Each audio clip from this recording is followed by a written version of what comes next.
This episode of the Creative Nonfiction Podcast is brought to you by Hippocamp 2017, a conference for creative nonfiction writers. Set in Lancaster, Pennsylvania, Hippocamp enters its third year and goes from Friday, September 8th at 9 a.m. to Sunday, September 10th at 5 p.m.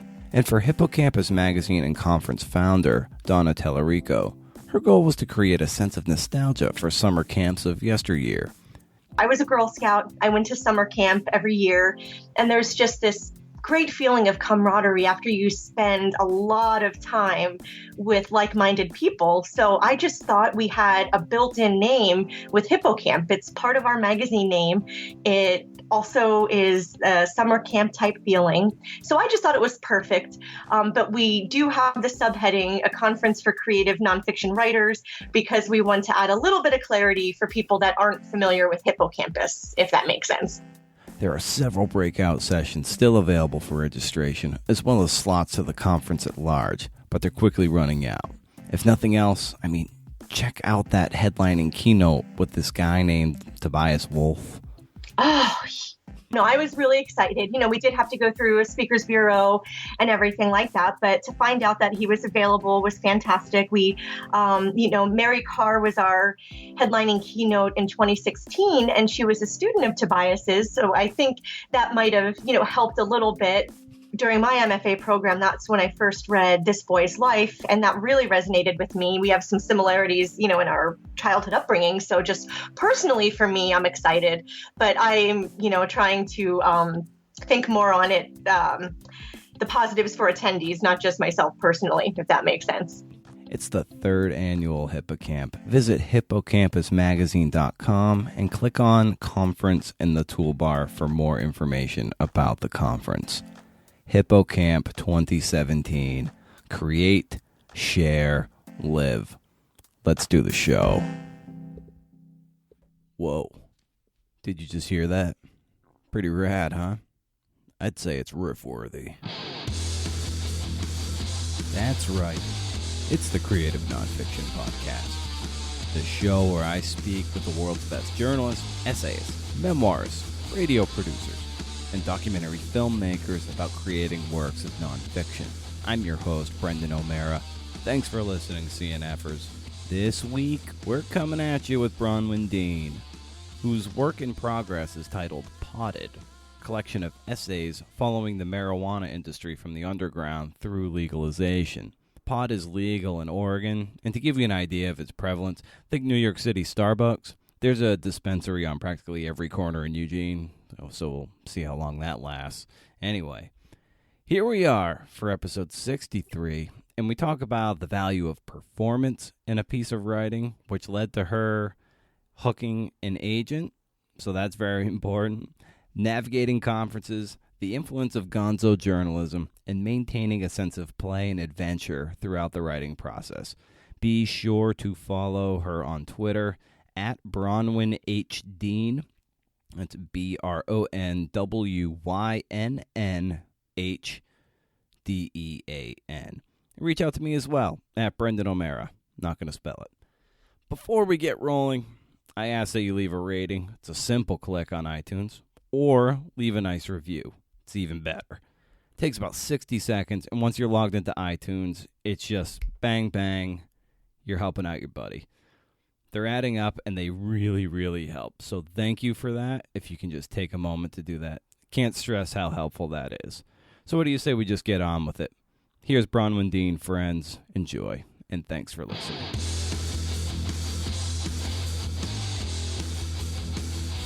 So what's shaking? Dude, I'm trying to shop my book. I have an agent interested, so... Nice. I'm like, let's do this! Yeah.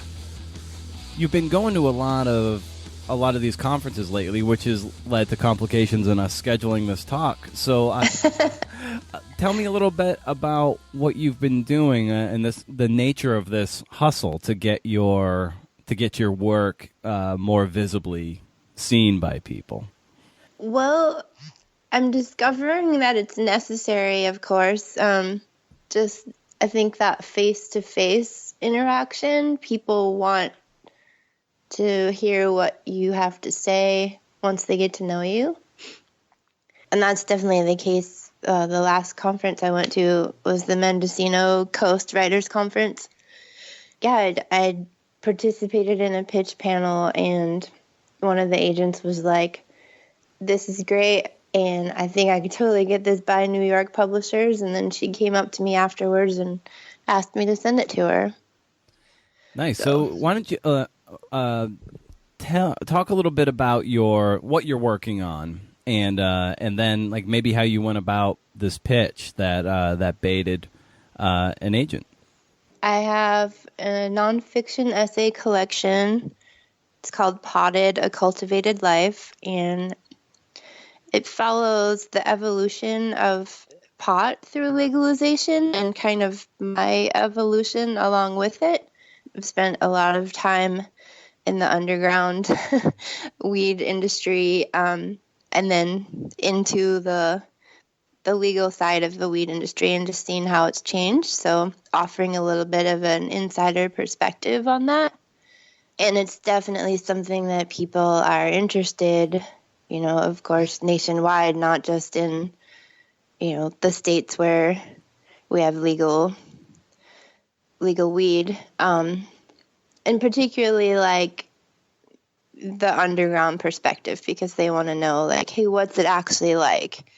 So I think one of the bigger things that hooked her was that I do have sort of a voice and a leg to stand on. I'm not just like someone trying to write another pot book. And I've taken the time to learn the craft of writing. So again, not just another sort of stoner wanting to write a book about weed. Because I compared it to like Hillbilly Elegy meets Weeds, and that definitely got a laugh. So what is that underground culture like? Well, I've had to learn to just, take the gloves off and really just be super openly honest and not be afraid of that, because I've worked in some situations that were certainly less than legal, and just having I've always been an observer, so being able to take in, just the whole scene of what a trim scene is actually like, and there's a certain level of rebellion just that sort of holds that whole scene together, and there's a certain type of person I would say that is interested in that and feels compelled to work in that environment, so they make for interesting characters. Did you experience any pushback from people you were writing about? I've had some pretty open interviews, and I definitely don't identify anyone that, you know what I mean? And I mean, to be honest, there are a couple of sort of composite characters that just sort of personify what like a typical weed boss person comes off as. So there's nothing really identified. There's definitely those people want to talk. They want to tell their story. They're not the kind of person that's going to be like featured in the news or being given any sort of voice. So everyone I talked to was actually like really, really interested in telling their story. That echoes a point that Lee Gutkin was talking about a couple weeks ago when I had him on the podcast, is that it's when you're doing this type of work and this type of writing, it's not important enough that you want to write about these subjects, as interesting as they may be. You actually have to find people who want to be written about. So that's great that you were able to, like, how eager were these characters in this unpublished manuscript? How eager were they to speak to you and to try to get their voices heard in ways that from other publications that might just turn a blind eye to them? So just to clarify, like they're not really like interviews or features in my work. It's more my interpretation of who these people are and how they act. So it's not really like I'm doing little feature bits about these people. It's more like I just have regular conversations and or interactions with them, and then there's some sort of story around that. So how did you cultivate these relationships, and then how did you go about the reporting / research part of it so that you can have the raw material to shape a story? The relationships all came about through some sort of work interaction with most of these people, either me trimming for them or somehow just dealing with them in the weed industry. So it's definitely an industry where it's based on trust and it's based on personal interaction. So you get to know these people, they open up, they start telling you things, So it's more just been based on like this interpersonal work relationship over time. And then the stories just come out of like, oh, well, this is a crazy thing that happens when you trim for a long time, and this is how people end up breaking down and just stuff like that. So yeah, there was never like a point where I was like, hey, I'm writing a story about you. It was just like, okay, well, I'm a writer, and pretty much everyone I interact with is fair game for ending up in a story.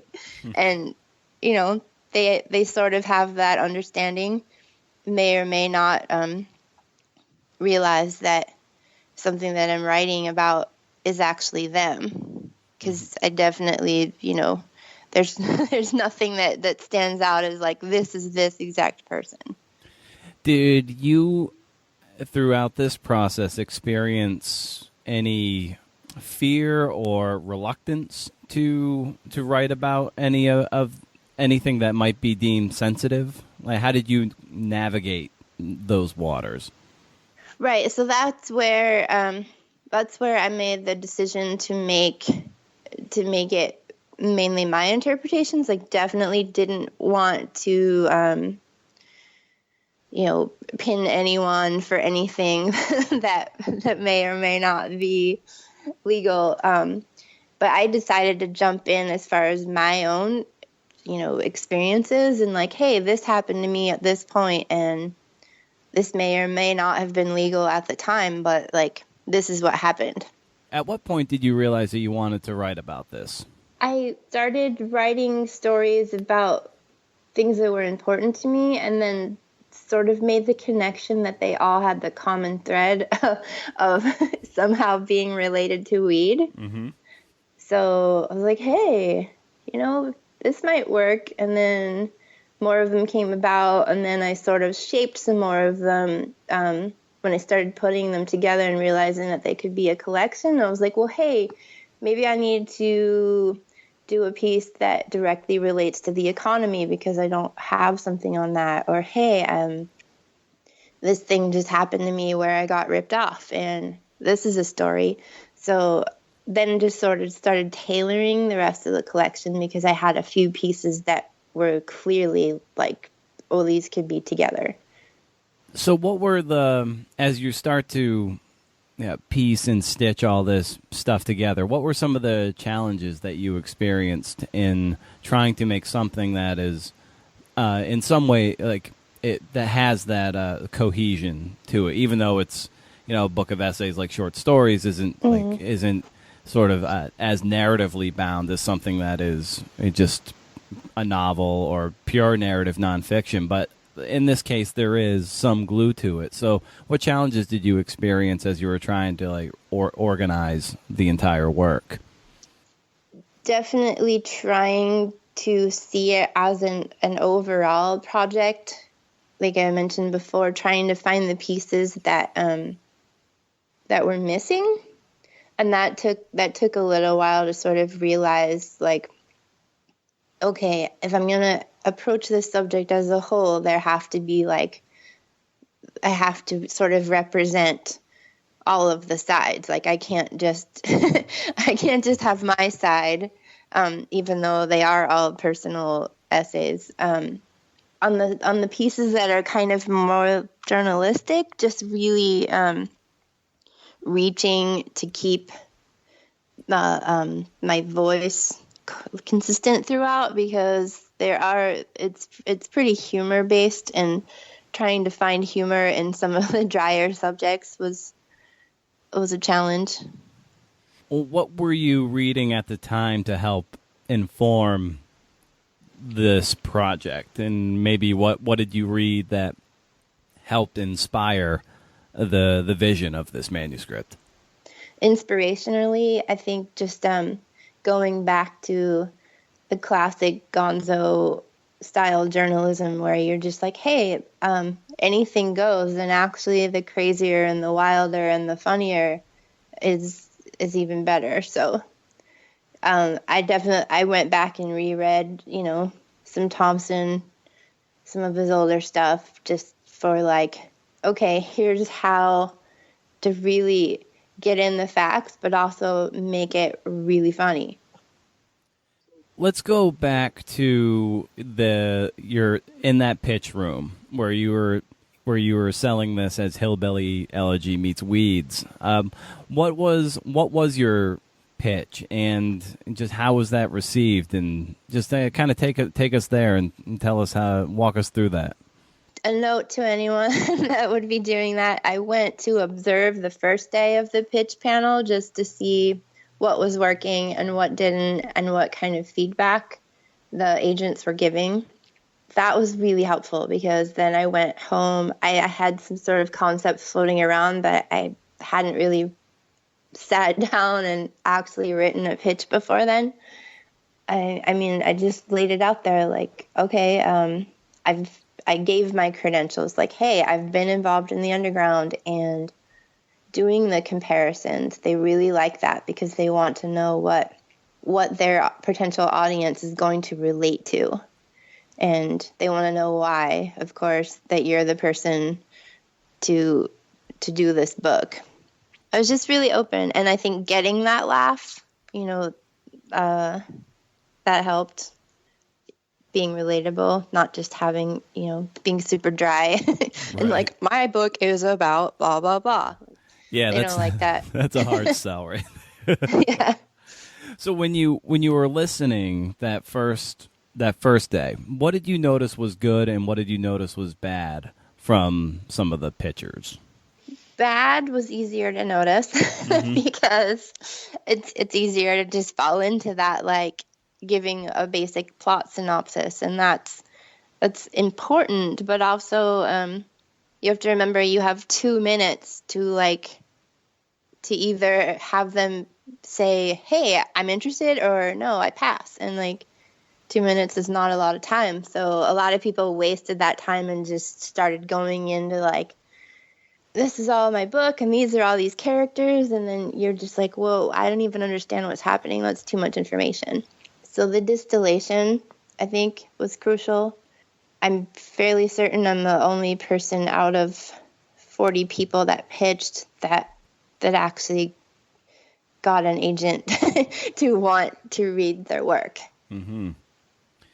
And did you treat it like this is more of a movie trailer versus these bullet points of cool things that you think are cool? Like, you set it up in such a way that oh, this is a huge hook, and now you want to know more. Yeah, I mean, that's a fair way to put it, a movie trailer image, but I didn't really leave anyone hanging, I think. I gave more of the feeling I'm speaking from the voice of a generation of people that followed the Grateful Dead and traveled the country on motorcycle and are living outside of the law. And I mean, maybe just that in itself was compelling, Yeah. Well, what put you on the motorcycle to travel the country? Let's unpack that a little bit. Oh man, you're throwing me some right hooks here. Yeah. I mean, wanderlust, what else puts you on the back of a motorcycle?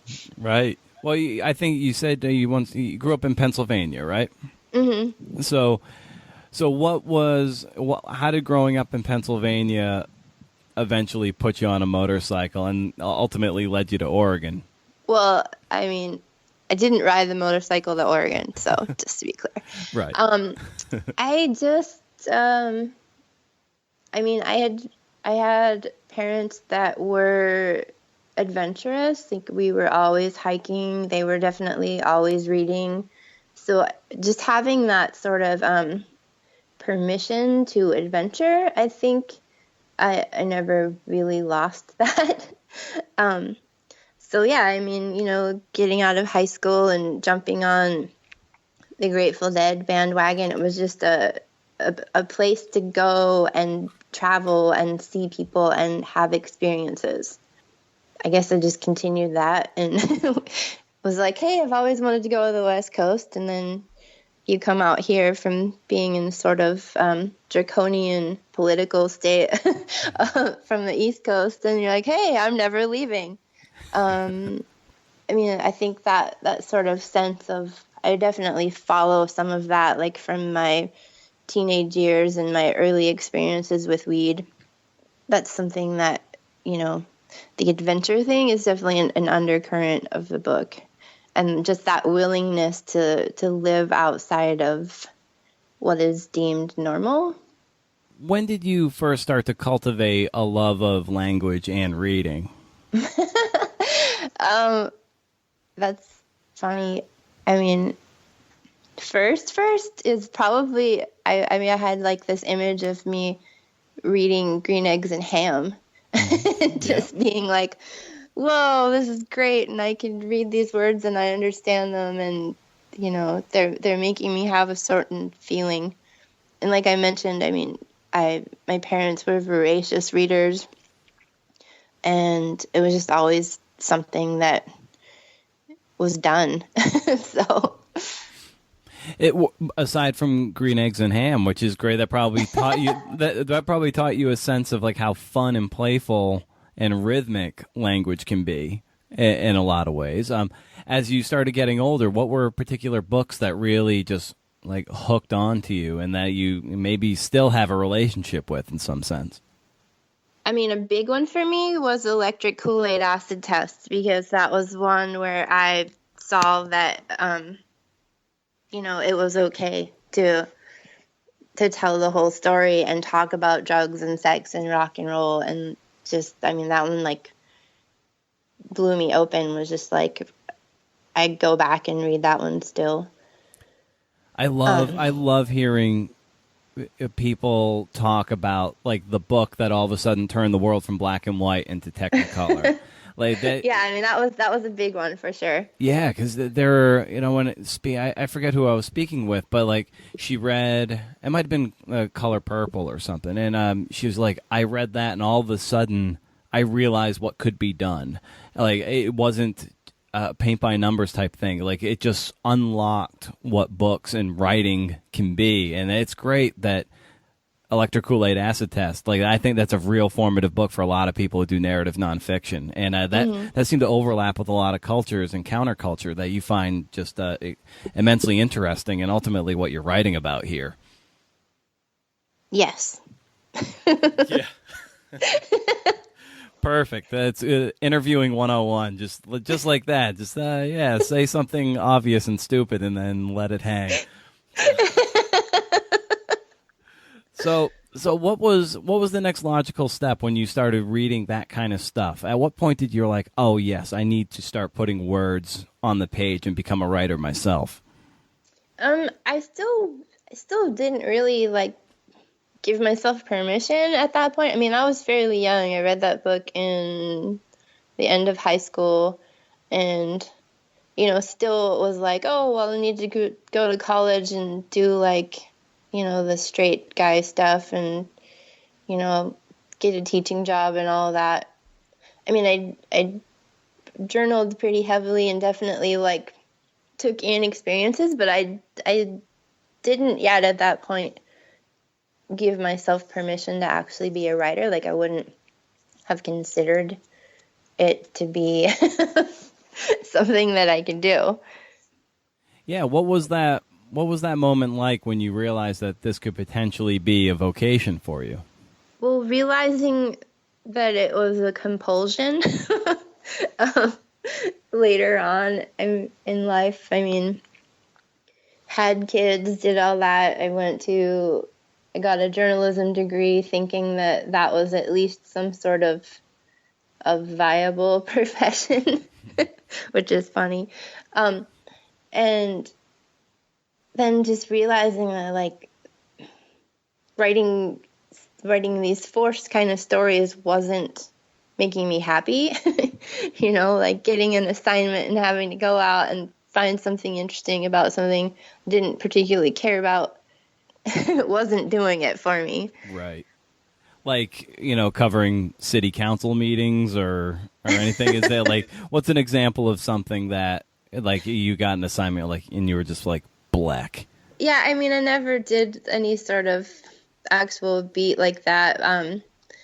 I was more at least blessed with doing arts and entertainment stuff, but still just being told what to write about, I guess, was more the issue. And then sort of, honing the skills at that point and, like, getting the chops down and then realizing, like, wait, I want to tell my own stories. Like, this other stuff is boring. Yeah, you brought up the permission word a little while ago, and when did you finally allow yourself or grant yourself the permission, or who granted you the permission to start to pursue stories that appeal to your taste more instead of something external? A few years back, I sort of thought I could take on the world and start my own publication. It was fun and all. But I learned then that people responded to what I had to say. Of course, that's encouraging. And then out of that publication came a writing/reading group that still sort of exists. But we were all sort of, finding our way in writing and decided that if we did it together and made each other do it and actually perform our pieces, that it would light the fire under all of our asses, so to speak. Starting to perform work in front of people and getting that response and having people come up to me and say, hey, this was really meaningful for me, and you just said a bunch of things that I wish I could say or wish I knew how to say. So I think that sort of collective enthusiasm was like, hey, I can actually do this. People actually care about what I say. And I think this performance aspect of it, I think that ultimately, I think that kind of practice and then seeing the reactions of the people you're performing in front of, ultimately, it's maybe the reason why you're the 1 out of 40 people at your pitch conference that has courted and at least intrigued an agent where other people didn't, because you could probably convey a certain sense of energy that maybe other people who aren't as well rehearsed, they can't yet. So how important was maybe this performing aspect to maybe landing this agent? I think performance is 100% like important. You have to, and enthusiasm. I mean, like, I have enthusiasm for my work in general, but to be able to convey that and not be the writer that's like, oh my God, I just want to write and, like, stay in my room, but not ever have to interact with people. Like, that's writing the book is only, or whatever you're writing is only a part of it. You have to be able to get out there and talk about what you're doing and interact with people and have people, want to hear you. So I think that performance is definitely key. Like, go to open mics or, whatever sort of, even just going to listen to literary events and readings and just seeing how people handle themselves and handle an audience, because there's also that interaction time. It's super important. Yeah, Chase Jarvis, this founder of Creative Live and a world-class photographer. He talks about this thing called like the other 50%. So there's the 50% where you are in the room, you're writing the book, the essays, you name it. And then, and there's a big chunk of people, and you just kind of alluded to it, that would prefer or kind of wish that you can just hole up in your room and the publicity and the publication and the networking will take care of itself. But the fact is, that's pipe dream. Maybe that's a lightning strike for that to happen. The other 50% is engaging in community, going to readings, giving feedback. It doesn't have to be huge, but it is something that you do have to engage. And how important is being a member of a writing community? Just how important is that to just the core of you being a writer? Also super important. I think, otherwise you exist in this vacuum, and you need to have community and some sort of perspective, and, workshopping your stuff. It's always good to have more feedback, I think, than less. Because a lot of people are like, oh, I don't want anyone to criticize my work. But learning how to take that criticism and turn it into better writing is super important. And just to have like a group of people that know what you're going through, because there's so many days that you're like, I can't write anything and everything I write is total crap. And to have someone being able to relate to that, because writers are definitely a very particular subset of people, and you need to have people that understand what you're doing. How do you push through those ugly middles, those crappy drafts, that dark forest moment when you're just in it and it sucks and you're like, you can't see behind you, you can't see in front of you, everything stinks? How do you get through that? How do you push through? Panic. No, I don't know. I don't think there's any sort of formula to, I wish there was like that you could follow. You just have to. You have to see the value in the end product enough to make yourself suffer through those pieces. And that is where the other people come into play. Like, even if you're just like, hey, I'm stuck, let's go get a drink, or let's go for a walk, or I don't know, just talk me down from this cliff because I don't know where I'm going with this. And even having one person that believes in your work enough to be like, shut up, just go do it. It's oftentimes just getting over your fear. A lot of people have that hiccup, or even the gap from the perfect vision inside the head until in the final product. Like there is this gap of what it looks like when you start doing the work. It's really far away from that perfect vision, and oftentimes that can just totally handcuff you. Like, have you had any of those experiences where you just kind of felt, for lack of a better term, a little bit blocked because what you had in your head wasn't manifesting itself on the page? I think it's more a matter of realizing that what I was getting down wasn't authentic enough. Like, I needed to keep going deeper, and that's really scary.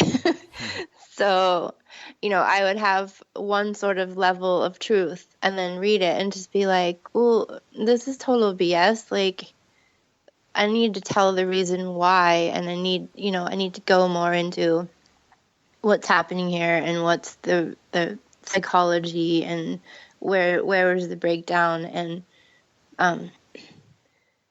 that often has to come in layers because you're not ready for all of that at first.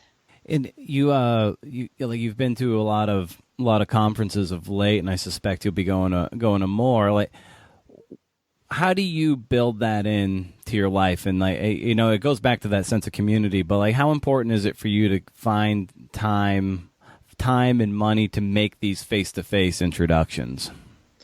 Well, that's a struggle still. I wish it wasn't. I was fortunate enough to get a scholarship for the Mendocino conference, so it was just a matter of me getting there. Nice. And taking the time out of my life. But I would say that it was absolutely crucial. And even just meeting other new writers that are getting stuff published, that are doing stuff, that are running literary magazines, like it's all a network. And honestly, like you have to you're gonna have to know someone somewhere ultimately to be able to get something read or something, published, because it is often a game of like, oh, well, hey, I met her and she's super cool, and I'm actually going to take the time to read her work instead of like this 500 other pieces in my slush pile right now. What would you tell somebody who feels like doing the networking and the conferences and such stuff like that? What would you say to someone who feels that that's in any way like icky or slimy? You're gonna have to get past it. Maybe start with the smaller ones. Because I made the choice actually between this small, more intimate conference instead of the really huge, Willamette Writers, which was just going to be pretty much a circus, and starting with the intimate ones where we're actually sitting down sharing meals together, where we're actually like going to the evening events, listening to readings together, drinking wine together, like being able to have conversations. The smaller ones, I think, would be better for that, especially if you were sort of, nervous. And I mean, everyone's nervous, but yeah. So when you're in writer mode, gearing up in a generative phase of your work, what does your routine look like in the morning or whenever you choose to write? Like, how do you warm up to the day so you can feel like you've been productive? I don't have a formula, and I wish I did. I wish I was one of those like really motivated and scheduled kinds of writers, but that's not my life right now.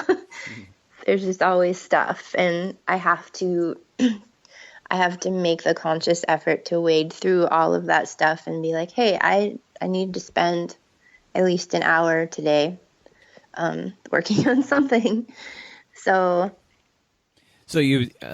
how do you find that 1 hour, if possible? Like, what do you think? Like, are you looking at a planner and you're just like, all right, there's the hour, and I'm going for it? I really wish I was that organized.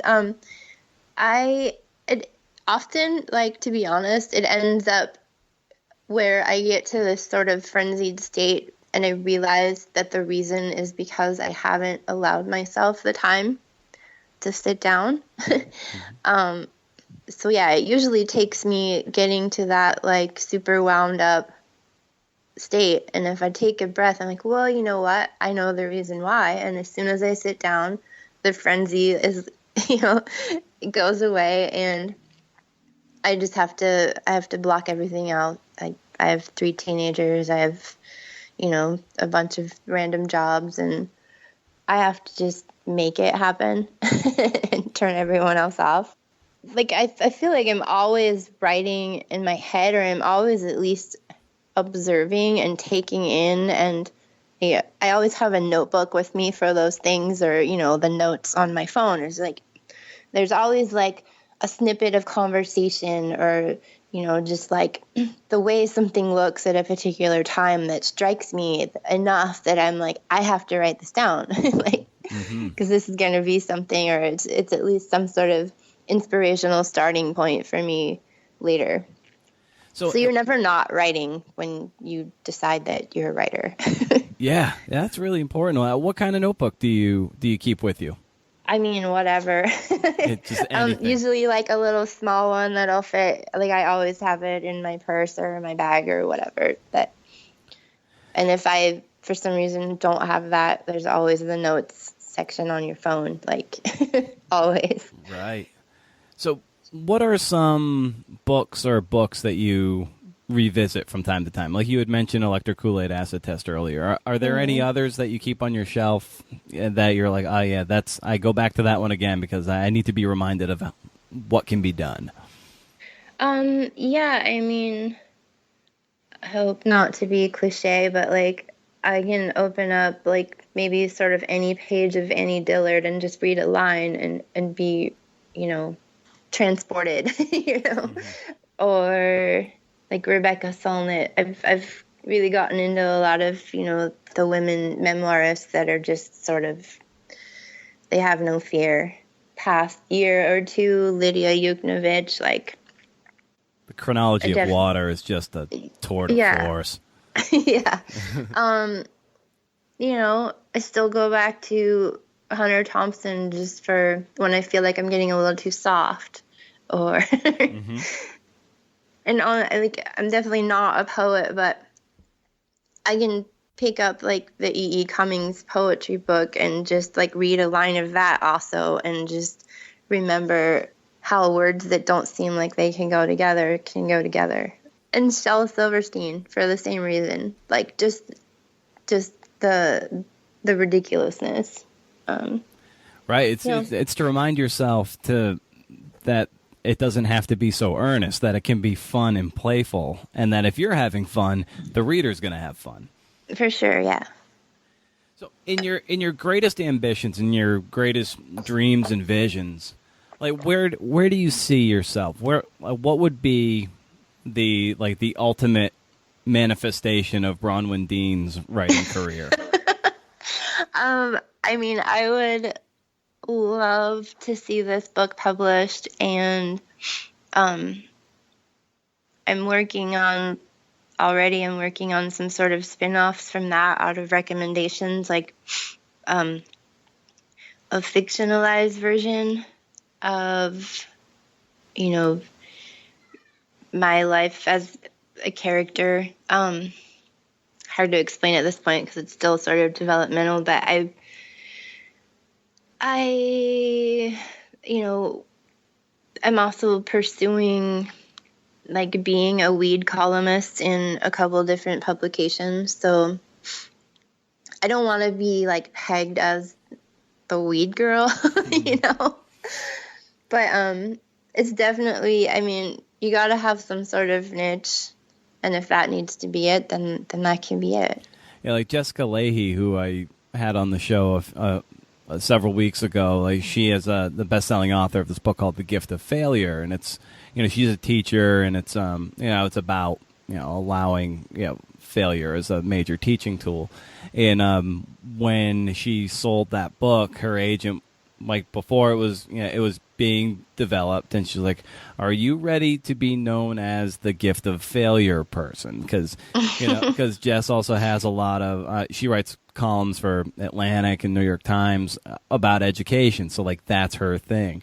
So like that's basically the contract she signed was, you know, I'm signing on to be the gift of failure person, and you know, it's proving to be a good choice for her. So that might be something similar. I think that you're gonna or are wrestling with now. Be like, all right, well, am I willing to be the weed girl for my writing career? It might be good for a certain chapter. It might be great for your entire career. Who knows? But that's probably something you're wrestling with now, I take it. I'm certain that it can evolve. You know, I'm also interested in pursuing a teaching career because that's something that, you know, I definitely had those motivational teachers along the way. So you kind of want to pay that forward? Yeah. Who were some influential mentors for you, and how did they put gas in your tank? I mean, I definitely started in high school, just the literature teachers that could recognize that I had just like this overwhelming need to desire like all of it. There was actually in college, there was a performance art teacher that sort of ignited that whole, like, I mean, I don't consider anything I do like spoken word, but just to be able to stand in front of people and say your work, and that was pretty influential. And just he gave such power to words, and just having that profound realization of hearing a word said a particular way, like how it could make me feel. So when you write, do you Do you have a propensity to write for the ear? Yeah, and I've tried to tone that down a bit because it doesn't always translate to what someone's going to read on the page as smoothly.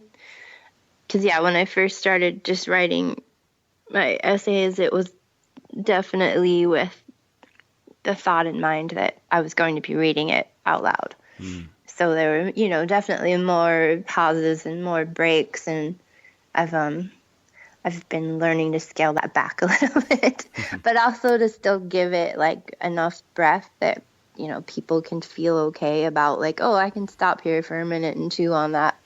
Where in the process do you feel most alive and most engaged? I mean, definitely when you're having a good flow day, when it's like, okay, I've got 5 pages of pretty solid stuff here that maybe just needs a couple of rounds of editing. I feel like a lot of my stuff that, I mean, at least in the past year, it's been pre-forming for so long in my head that when I finally get to the point where I'm writing it down, like, it's almost there. Like, it's like, it doesn't need much change. It just comes out. And that's pretty exciting. And what would you say you struggle with? I think maybe the ability to slow down into scenes, because I sort of like to have these kind of compact, efficient stories. And a criticism I often get is like, oh, I'd really like to see this drawn out in more of a scene. So being able to translate like what a reader actually would like more of, instead of like, I just want to tell this short and sweet story and get it over with kind of thing. And are there any little tools or exercises that you perform, writing exercises that you perform to sharpen the saw, so to speak, like things to keep you sharp and a little practice, like a baseball player going down in the basement and swinging 500 balls off the tee. Just this is something of that nature. Like, is there anything you like to employ? I think actually reading other people's work, like I've been teaching some classes, and just like when you do go to a workshop or something and you have to give feedback on other people's stuff, I think seeing what works on other people's pages and what doesn't work really tunes you in a little better to things that you might have overlooked in your own. So I would say reading other people's stuff.